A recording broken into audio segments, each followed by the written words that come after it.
Assalamualaikum Bu Ina. Nggih, Waalaikumsalam Pak Eka, selamat siang. Nggih, selamat siang Bu Ina. Alhamdulillah nggih Bu Ina bisa bertemu nggih Bu Ina. Nggih. Langka sekali karena Pak Eka ini sangat sibuk. Sama Bu Ina. Eh, Alhamdulillah ini sebagai sesama guru matematika nggih Bu Ina. Iya, Pak Eka. Eh, Pripun? Terkait masalah kegiatan observasi, eh, bagaimana Bu Ina untuk proses pembelajaran nanti untuk melengkapi kegiatan PNM? Apakah ada yang perlu Bu Ina sampaikan ke saya? Nggih. Jadi nanti yang akan diobservasi Pak Eka kebetulan hari Selasa itu pada jam pertama sampai Nggih. kedua Nggih. yaitu kelas 11 APT 1. Jadi hari Selasa nggih Bu Ina nggih. Betul Pak Eka. Nggih. Ya, ini mohon maaf nggih Bu Ina. Kita sama-sama belajar. Saya di sini juga sebagai observer, itu artinya saya hanya mengamati proses pembelajaran yang sudah PEAN rencanakan, apakah sudah sesuai dengan rencana PEAN sendiri atau tidak. Nggih. Jadi bukan atas nama harus sesuai dengan A, I, U, enggak. Jadi insya Allah ini nanti lebih cenderung kepada modul ajar yang sudah PEAN buat kemarin. Terkait observasi pembelajaran ini Bu Ina, mungkin saya ingin bertanya beberapa hal, apakah berkenan Bu Ina? Silahkan Pak Eka. Insya Allah saya jawab dengan saya. Nggih. Untuk observasi nanti itu pembelajarannya tentang materi apa nggih Bu Ina nanti?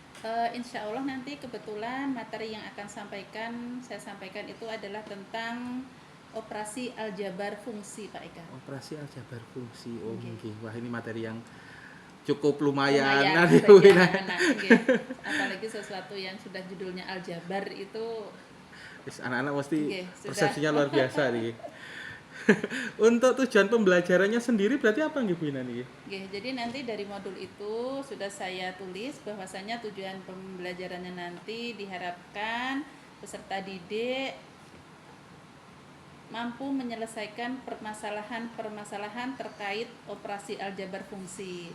Aljabar di sini nanti yang dibahas itu operasinya hanya terkait dengan penjumlahan, pengurangan, dan perkalian.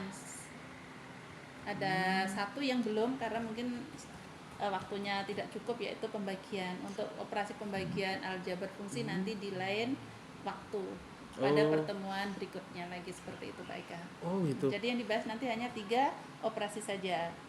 Jadi hanya di penjumlahan, pengurangan, dan perkalian saja nggih Bu Ina. Itu pun saya rasa kalau satu kali pertemuan anak-anak juga sudah Apalagi siswa SMK nggih. Iya, Siswa itu sudah SMK. luar biasa itu. Sudah campur aduk bagi mereka itu. Jadi saya menekankan pada memang latihan soalnya biar mereka ini untuk melatih pemahaman mereka dan keterampilan mereka, seperti itu. Nggih Bu Ina. Berikutnya terkait masalah tujuan tadi, peserta didik mampu menyelesaikan permasalahan operasi aljabar, penjumlahan, pengurangan, dan perkalian tadi. Area pengembangan siswa yang ingin PEAN 7 apa nggih Bu Ina? Nggih. Area pengembangannya saya lebih menekankan kepada nanti ke ini Pak Ika, ke pendalaman pemahaman mereka berkaitan dengan operasi aljabar fungsi, dengan cara saya banyak memberikan latihan-latihan sehingga mereka lebih keterampilan mereka lebih terlatih ya, dengan cara mengerjakan berbagai macam soal yang nanti saya berikan di LKPD. Jadi ini berarti menggunakan LKPD nggih Bu Ina? Nggih, ada LKPD-nya, di situ nanti ada banyak soal. Jadi siswa mengerjakan berbagai macam soal di situ. Harapannya dari siswa mengetahui berbagai macam soal tentang operasi aljabar fungsi, semakin sempurna juga pemahaman mereka terkait dengan operasi aljabar fungsi, seperti itu Pak Eka. Nggih. Berarti model pembelajarannya kalau LKPD ini bagaimana Bu? Kelompok atau bagaimana Bu? Saya rencanakan berkelompok Pak Eka. Berkelompok. Nggih, biar mereka bisa saling bekerja sama. saling memberi pemahaman satu sama lain, karena kadang siswa itu kadang kalau diajari gurunya kadang tidak paham, tapi Nggih. kalau yang ngasih temennya sendiri kadang paham, karena mungkin mereka sefrekuensi, Sefrekuensi. bahasanya sama, jadi Nggih, mungkin nggih, nggih, nggih. lebih mudah dimengerti kalau yang mengajari temannya sendiri. Sinyalnya Jadi sama, ya. bisa saling bekerja sama dalam satu kelompok itu, dan nanti ya saya usahakan kelompoknya itu heterogen. Jadi memang di situ ada yang memang kemampuannya tinggi, sedang, rendah gitu. Jadi bisa saling melengkapi satu sama lain. Jadi ini termasuk strategi ini PN berarti nggih? Satu kelompok ini heterogen niku nggih. Oh iya Pak Eka, ini juga sebenarnya ya sudah banyak teori-teori yang mengembangkan ini. Jadi saya mengambil itu bahwa kalau pembentukan kelompok itu ya lebih baik kalau heterogen seperti itu. Jadi nanti bisa saling membantu satu sama lainnya. Diharapkan yang pintar itu bisa menularkan ilmunya kepada satu kelompoknya. Oke. Wah, makin kayak keren Bu nanti. Biasa aja Pak Eka. Jadi memang untuk strategi pembelajaran mungkin selain siswa dibagi secara heterogen mungkin ada lagi Bu Ina? Strategi pembelajaran secara umum itu bahwasanya saya menyampaikan materi, kemudian siswa berkelompok, Nggih. saya berikan LKPD, siswa kemudian bekerja dalam kelompok untuk menyelesaikan LKPD yang saya bagikan tadi. Nggih. Kemudian nanti ada presentasinya Pak Eka. Jadi mereka juga biar latihan untuk berbicara di depan umum, itu mereka perwakilan beberapa kelompok, mungkin tidak semua kelompok karena mengingat waktu yang tidak cukup, itu nanti beberapa kelompok maju ke depan untuk mempresentasikan hasil diskusinya di depan kelas. Kemudian nanti ada pemantapan dari guru, dari saya. Kemudian untuk asesmennya sendiri mungkin di lain waktu, di pertemuan berikutnya, karena tidak cukup karena itu tadi ya, diskusi, kemudian presentasi itu membutuhkan waktu yang panjang, sementara kita cuman 2 jam pelajaran saja, cuman 1,5 jam. Itu sangat singkat sekali kalau memang pelajaran matematika, jadi tidak terasa waktu itu sangat cepat. Oh iya, Itu strategi saya Pak Eka. Nggih. Mungkin untuk asesmennya tadi bentuknya seperti apa Bu nggih? Asesmennya, penilaiannya siswa kelompok untuk penilaian itu LKPD tadi dikumpulkan, tetap ada penilaiannya. Jadi ada penilaian kelompok, kemudian juga ada penilaian sikap selama pembelajaran, selama diskusi, keaktifan mereka. Kemudian setelah itu nanti juga ada asesmen yang berupa perorangan, formatif.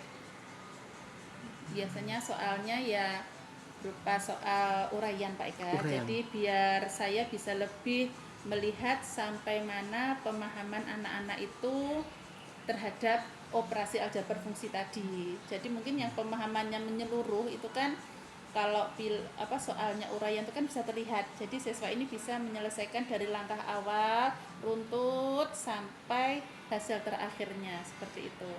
Kalau ada yang ternyata mengerjakan cuma dari awal separuh, berarti pemahamannya saya tahu, oh siswa ini ternyata pahamannya baru sampai sini, seperti itu. Jadi untuk soal uraian ini saya biar bisa lebih tahu seefektif sampai mana pembelajaran yang sudah saya terapkan untuk meningkatkan pemahaman anak-anak tadi. Mungkin itu nanti bisa saya jadikan sebagai refleksi ya Pak Eka ya, untuk pembelajaran berikutnya lagi, dengan saya melihat hasil ulangan anak-anak tadi, tes formatif anak-anak tadi.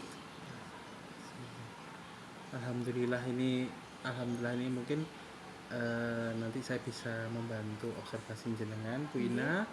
Jadi saya sudah mendapatkan apa yang jenengan inginkan. Semoga apa yang jenengan inginkan nanti bisa tercapai di pembelajaran itu Bu Ina. Amin. Saya juga terima kasih Pak Eka sudah berkenan untuk duduk mendampingi saya, membersamai saya di kelas nanti. Saya Nggih. juga berterima kasih kepada Pak Eka. Nggih. Untuk mungkin terakhir Bu Ina, mungkin untuk supaya observasi jenengan nanti lebih sempurna Bu Ina, mungkin ada tambahan-tambahan yang perlu saya observasi lagi Bu Ina supaya lebih istilahnya apa ya? Apa yang menjadi tujuan Pak dalam proses pembelajaran ini supaya tercapainya lebih maksimal gitu Oh Bu Ina. gitu, nggih. Ini Pak Eka, saya kan sudah membuat modul. Nggih, nggih.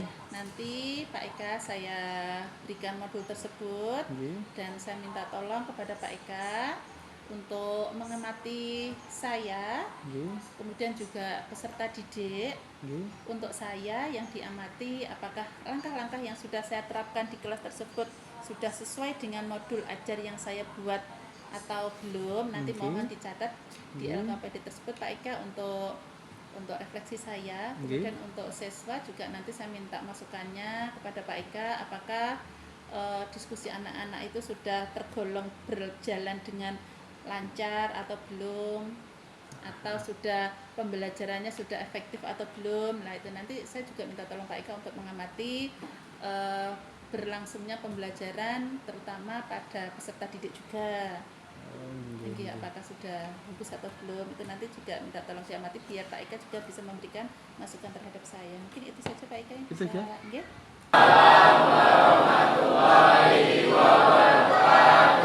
Selamat pagi anak-anak. Bagaimana kabarnya hari ini? Sehat ya? Walaupun sepertinya beberapa anak tidak hadir karena melihat beberapa bangku kosong, sakit, semoga yang sakit segera sehat dan kalian dari sini semoga harapannya sehat selalu sehingga bisa mengikuti kegiatan pembelajaran dengan baik dan mendapatkan manfaat dari ilmu yang kalian pelajari di kelas. Sebelum kita mulai belajar, ya alangkah lebih baiknya kita berdoa terlebih dahulu kepada ketua kelas Muhammad Andi Setiawan. Silahkan dipimpin teman-temannya untuk berdoa untuk memulai pembelajaran kita pagi ini. Silahkan Andi.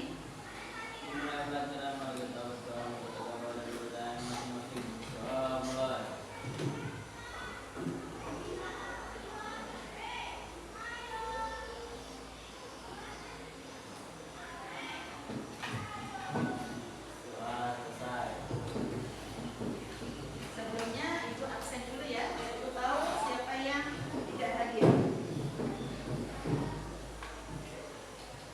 Aditya, Alvin, Alvin, Bayu, Bayu apa? Sandat atau Tega?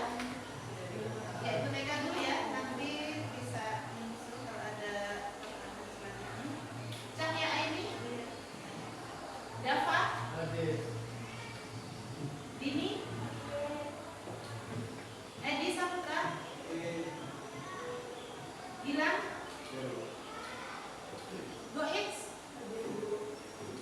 Ilham, Jumat, Misbahul, tidak ada. Oh, sakit. Zainal, Muhammad Andi, Muhammad Diki, masih di Jawa ya? Muhammad Ridwan, Supriyadi tidak hadir. Nur Aini Widya, Paulina, Putra Sejati,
Lalu pertanyaannya adalah nomor satu yang A yaitu 4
Selamat pagi Bina. Nggih,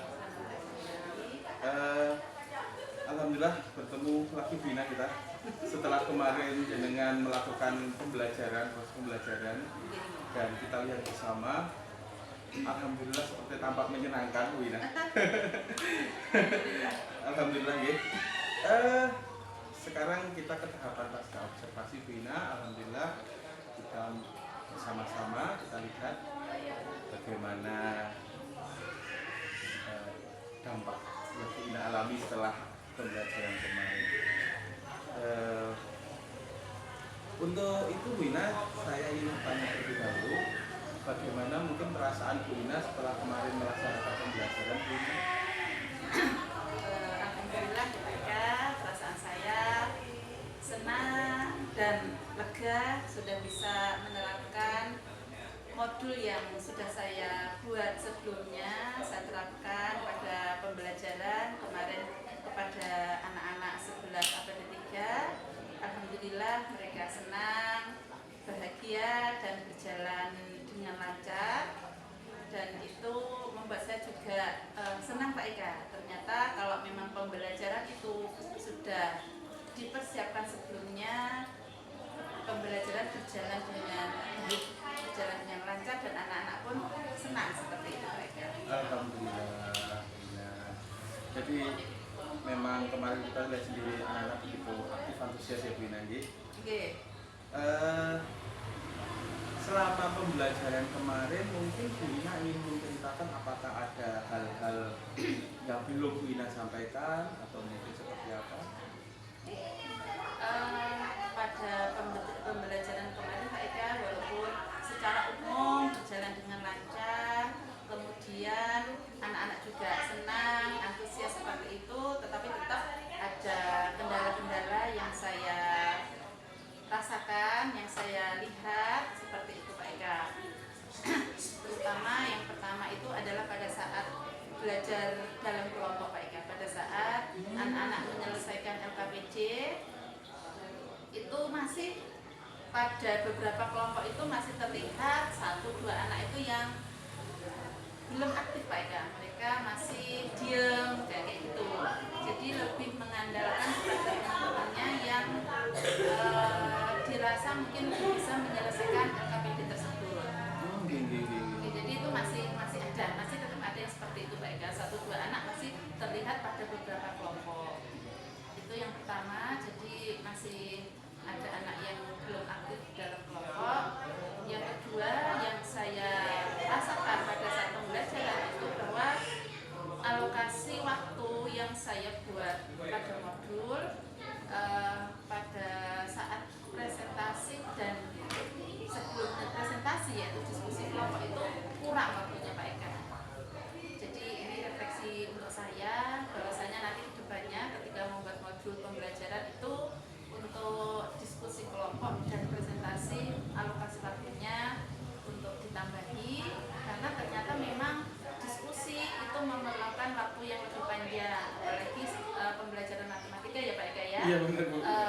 Di mana mereka juga konsep-konsep, pemahaman-pemahaman mereka tentang berkaitan dengan materi tersebut sangat kurang. Pada umumnya kurang, karena kita tahu sendiri bahasanya mereka juga dulu kemarin mengalami COVID ya Pak Eka ya. Jadi pembelajaran dengan daring itu juga akhirnya membuat pemahaman mereka tentang materi-materi sebelumnya itu sangat kurang, kan mereka belajar sendiri seperti itu Pak Eka. Jadi alternatif pindah sekarang di mana pembelajaran matematika juga kita rasakan sangat kesusahan untuk membahas materi, karena materi-materi yang seharusnya mereka pahami itu belum mereka pahami. Akhirnya kemarin diskusi itu juga berjalan agak lama karena mereka masih bingung Pak Eka.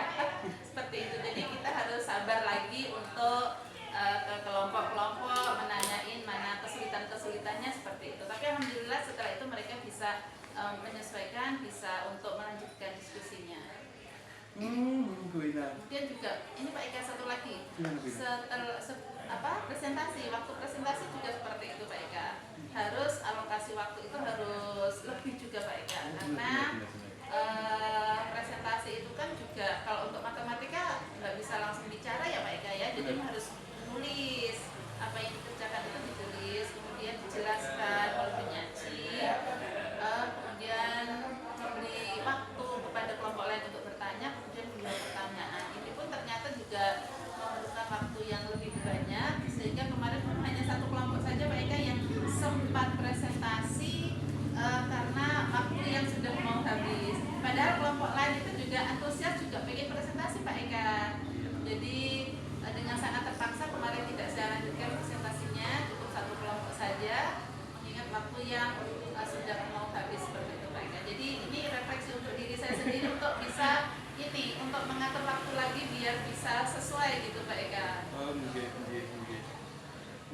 Mungkin itu sih Pak Eka yang saya rasakan kemarin Pak Eka. Iya, alhamdulillah. Tapi tadi dari percakapan tadi saya juga, Bu Ina juga sudah menyampaikan ketika ada siswa yang kendalanya ada dua tadi Bu Ina ya, kesimpulannya ya. Terus Anda juga sama sudah menyampaikan tadi kendala yang pertama tentang kalau tidak salah siswa itu ada yang tidak aktif dalam kelompok. Tapi dengan tadi juga mengatakan juga solusinya, dengan keliling sehingga menimbulkan istilahnya motivasi bagi anak-anak itu lebih aktif lagi.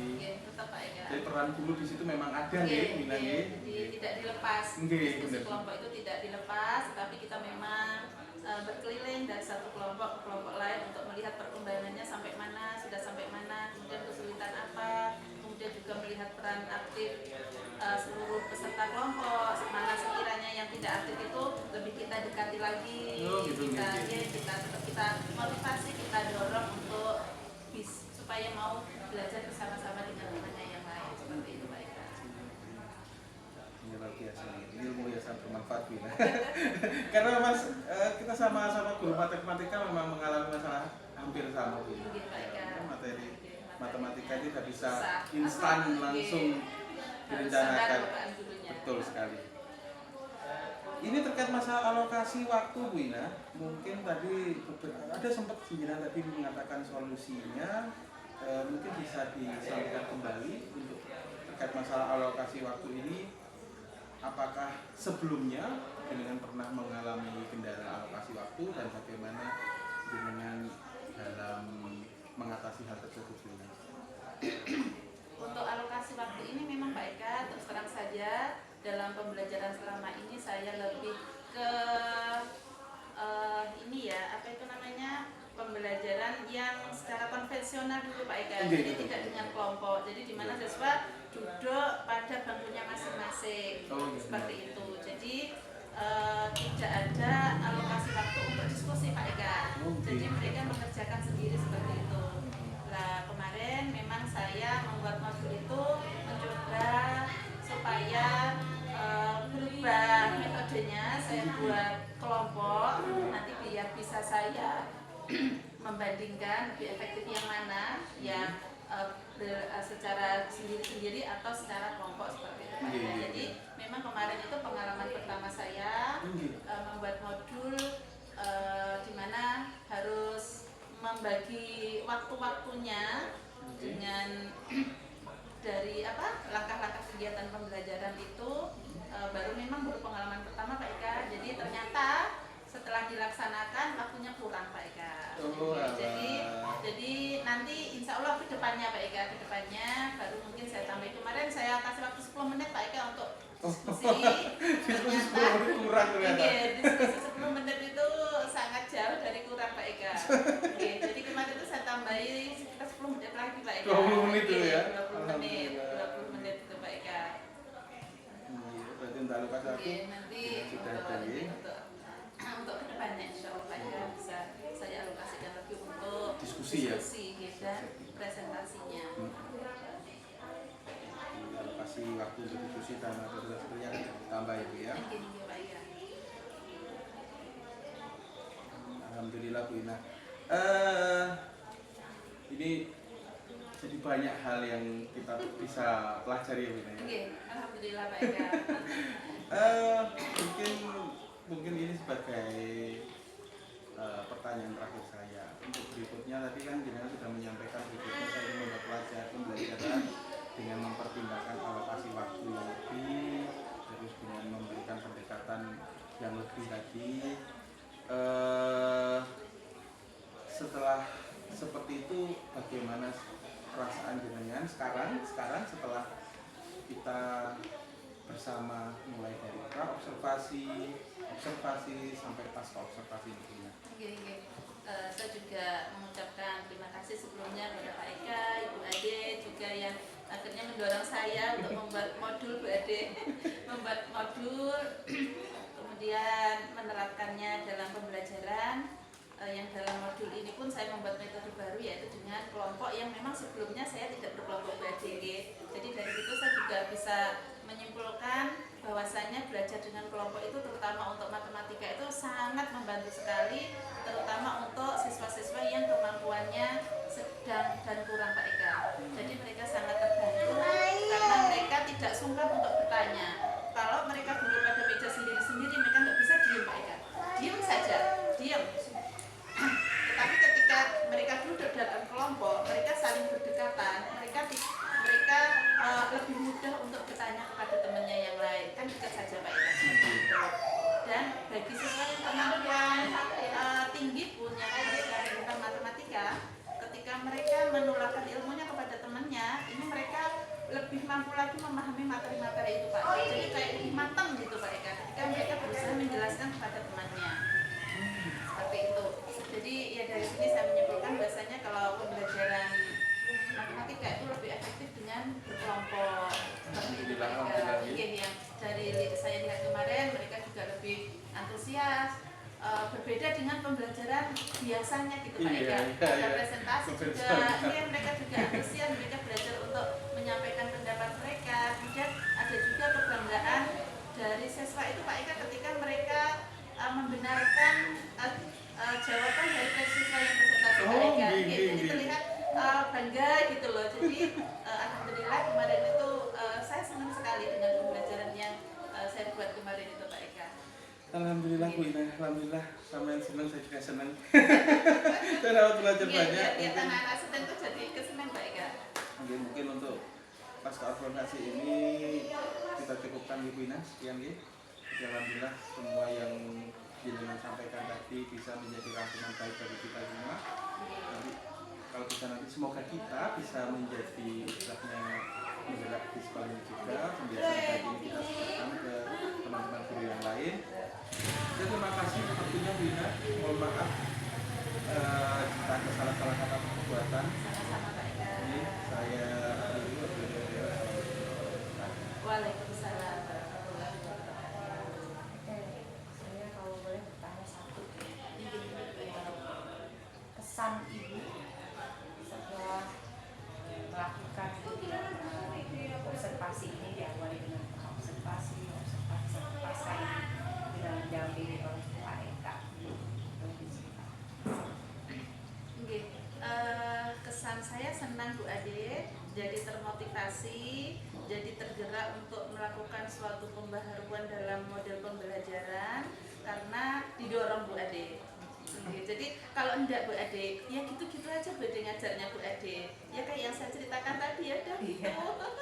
Sesuai hanya duduk di mejanya sendiri-sendiri seperti itu. Tapi dengan adanya Pak Eka kemarin ada program seperti itu, saya mau diobservasi kan nggak mungkin Bu Ade kalau diobservasi itu kok maksudnya biasa-biasa kan tidak mungkin juga. Makanya saya buat modul yang beda, kemudian saya amati juga yang terjadi di kelas seperti apa. Kok alhamdulillah lebih menyenangkan, lebih hidup kelasnya. Kemudian anak-anak yang tidak aktif itu cenderung lebih sedikit daripada mereka yang pembelajaran sebelumnya. Jadi senang Bu Ade, senang karena itu tadi, karena ada program mau tidak mau kan Bu Ade kan seperti Pak Ika bilang, Bu Ina ini saya mau keluar, nah jadi kan mau tidak mau saya harus bergerak gitu loh, kan nggak mungkin saya diam gitu. Jadi senang saja karena ternyata hasilnya luar biasa bagi saya itu. Terima kasih Bu. Sama-sama Bu Ade. Nanti kita bagi-bagi juga. Insya Allah nanti juga untuk kedepannya saya bisa lebih baik lagi seperti itu. Terima kasih. Sama-sama Bu Ade. Terima kasih Bu. Sama-sama Kak Ika. Astagfirullahaladzim. Oke, biar saya lanjutkan dengan Pak Eka. Gimana?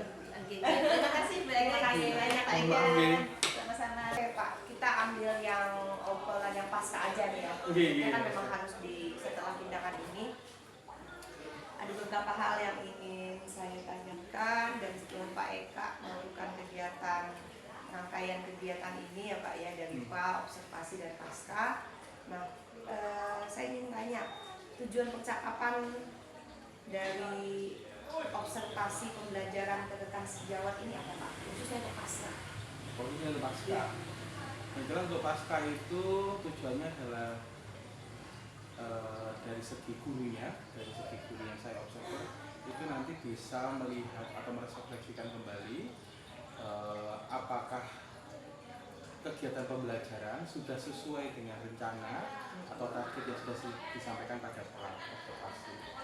Terus juga untuk menemukan mungkin keunikan-keunikan, kita refleksi bersama keunikan-keunikan yang tidak kita sampaikan di pra ataupun di observasi, tapi ternyata muncul nih. Nah, hal-hal seperti itu menjadi catatan-catatan, semoga jadi catatan-catatan baik untuk langkah tindak lanjut ke depannya. Jadi pertama ya jelas untuk refleksi, yang kedua untuk tindak lanjut.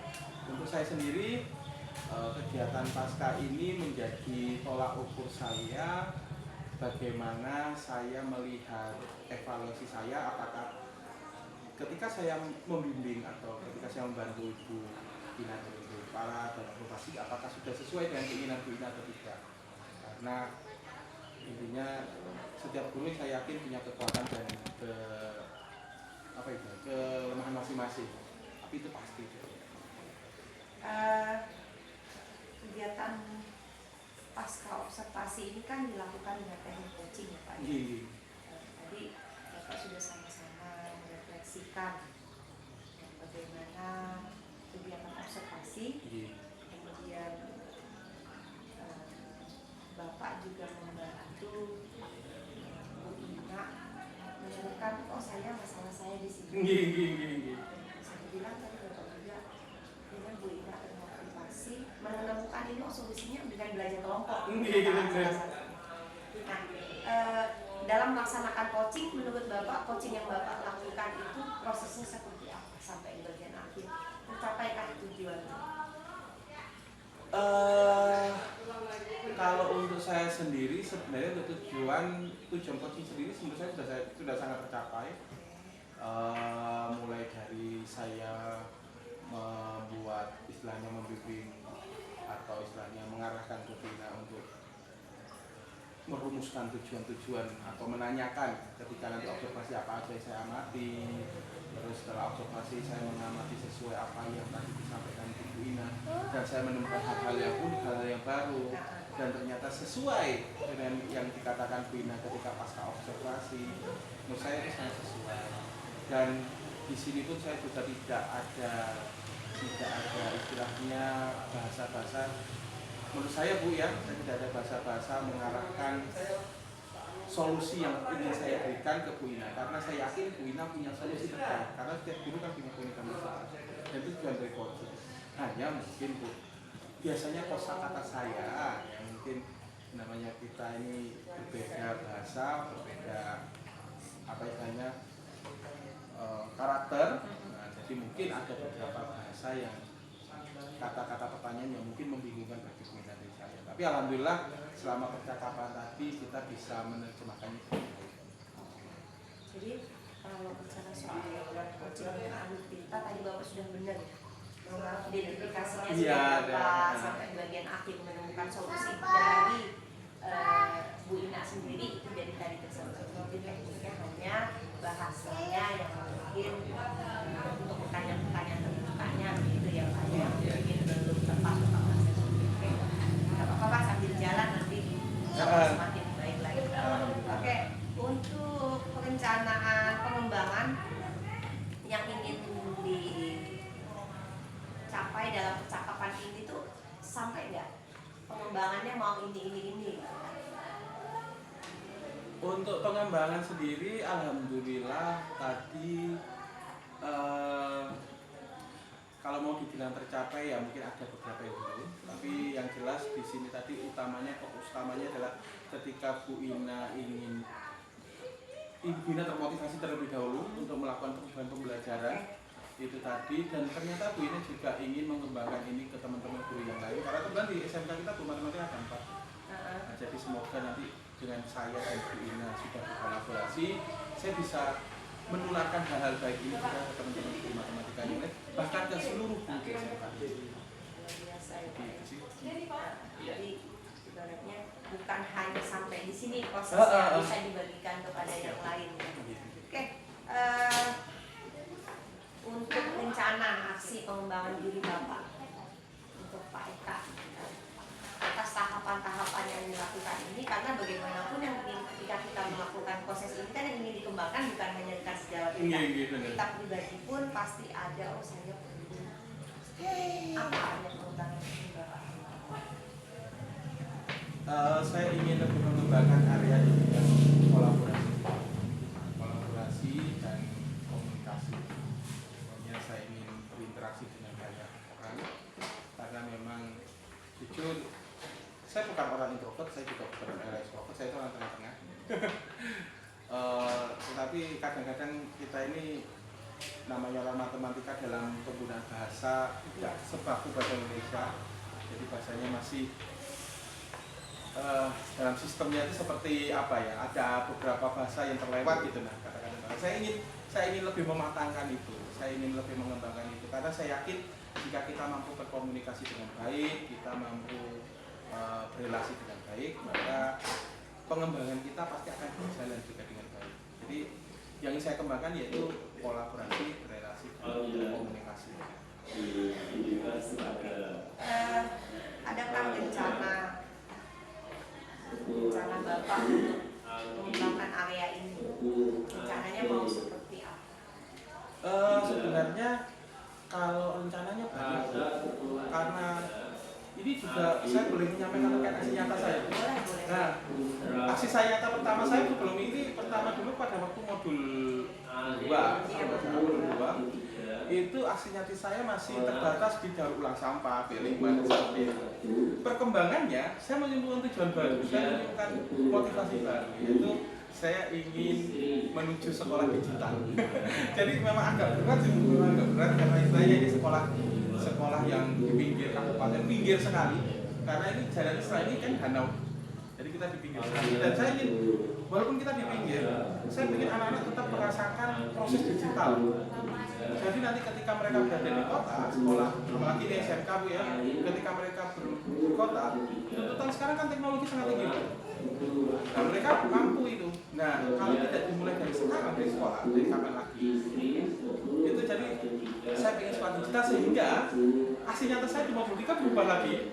Saya membuat yaitu saya ingin termotivasi untuk menanamkan istilah saya ingin membuat sekolah digital, tapi hal yang ingin saya terapkan pertama adalah di budaya positif, kedisiplinan budaya. Nah, jadi dengan digital anak-anak bisa memiliki aura-aura positif, bisa terbiasa dengan budaya positif, dengan kedisiplinan. Nah, saya yakin nanti kalau sudah disiplin, alur pengembangan siswa ini pasti akan lancar. Itu pelaksanaannya tadi Bapak tadi kolaborasi, relasi dan komunikasi.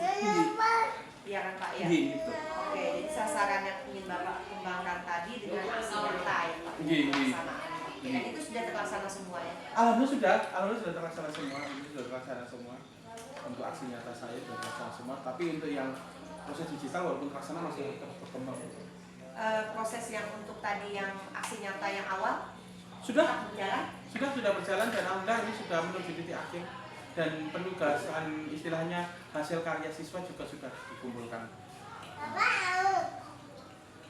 Oke Pak, luar biasa Pak Eka, perkembangannya bisa kita katakan dari yang sederhana awalnya sederhana ya, akhirnya terpikirkan ide-ide kreatif yang saya bilang sampai ini akan bawa ke tingkat nasional ya Pak ya. Iya, alhamdulillah. Luar biasa, terus selamat teruskan gitu ya Pak ya. Jangan putus asa walaupun tadi sekolahnya ada begitu. Oke Pak, untuk pasca observasi kita cukupkan dulu.